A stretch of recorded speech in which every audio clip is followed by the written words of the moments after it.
For all New Zealanders, the Easter break enables us to spend extended time with those that we love.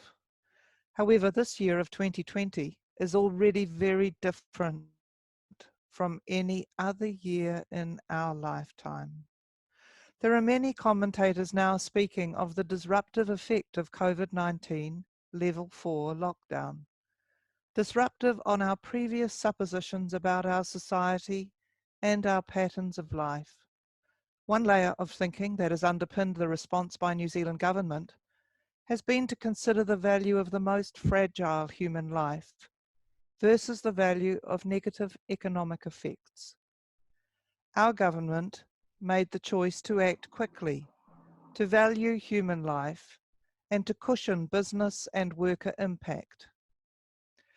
It now seems apparent that in nations where economic values have had priority, then health outcomes have completely overtaken hospital capacity and health worker capacity. We have seen huge shockwaves travelling through national and global economies, whichever priority, human or economic, whichever one took precedence. In Aotearoa, New Zealand, there were already sectors of our community where elders, kaumatua and kuia, are highly valued and protected.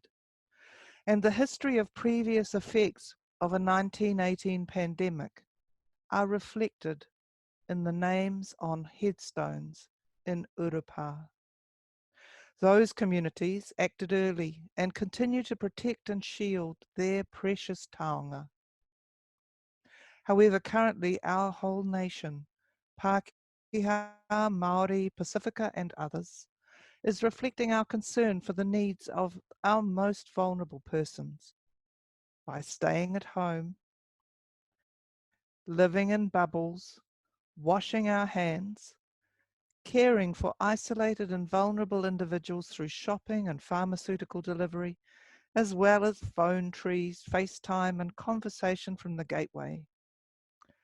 Many of us are making decisions regarding the priority of visiting and providing care for those aged 70 plus in our family, those that may not have previously been high on the daily or weekly agenda.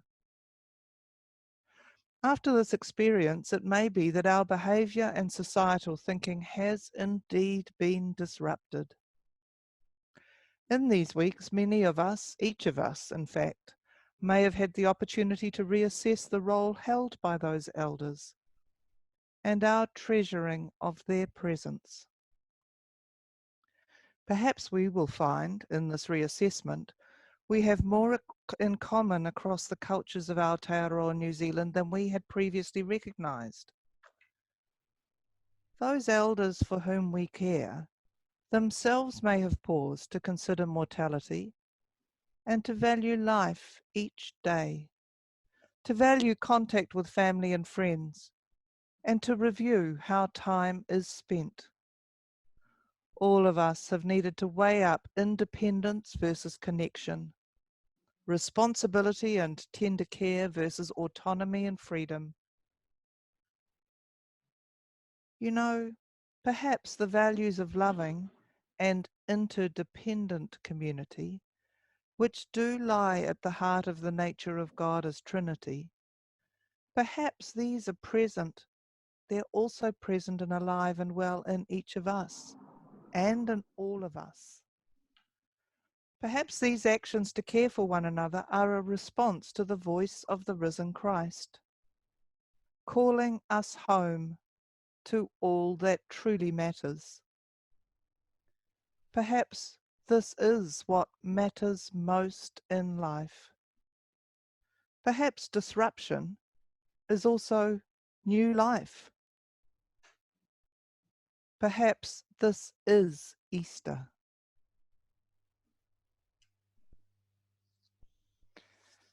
I'd like to offer a prayer which I've taken from the He Karakia He Mihinari, the New Zealand prayer book, the Anglican prayer book. And then, if you will allow me, I'd like to offer each of you an Easter blessing. So first the prayer. be present, Spirit of God, within us, your dwelling place and home, that this house may be one where all darkness is penetrated by your light, all troubles calmed by your peace, all evil redeemed by your love, and all pain transformed in your suffering, and all dying glorified in your risen life. Amen. And the blessing.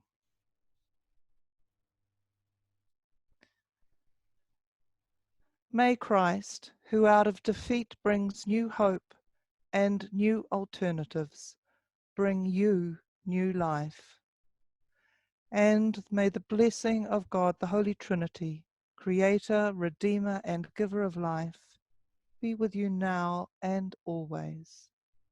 Amen.